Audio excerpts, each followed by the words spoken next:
इंदिरानगर मधील वृंदावन कॉलनीत झाड कोसळलेलं आहे। अग्निशमन दलाकडून झाड हटवण्याचं काम सुरू आहे। सकाळपासून नाशिकमध्ये संततधार पाऊस होतोय आणि याच पावसामुळे वृंदावन कॉलनी जे इंदिरानगर मध्ये आहे त्या ठिकाणी झाड कोसळलेलं आहे। या संदर्भातले अपडेट देत आहेत चंदन पुजारीकारी आमचे प्रतिनिधी। चंदन, नाशिकच्या इंदिरानगर मधील ही संपूर्ण झाड पडल्याची घटना आहे, सध्याचे अपडेट्स काय आहेत आणि पावसाचा काय अंदाज वर्तवण्यात आलेला आहे नाशिकमध्ये?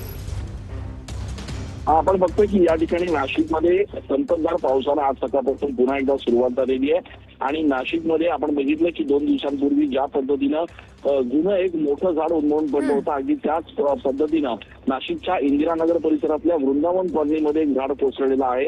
अग्निशमन दलाचे अधिकारी कर्मचारी या ठिकाणी पोहोचलेले आहेत आणि हे झाड जे आहे ते बाजूला करण्याचं काम सध्या सुरू आहे। सुदैवानं कोणतीही हानी या ठिकाणी झालेली नाहीये, कुठल्याही वाहनावर या ठिकाणी झाड कोसळलेलं नाहीये। मात्र पाऊस जसा सुरू झाला आहे तसे शहरामध्ये झाडं पडण्याचे ज्या घटना आहेत त्या सातत्यानं घडतायत आणि त्यामुळे नागरिकांनी देखील काळजी घ्यावी असे आदेश देण्यात आलेले आहेत।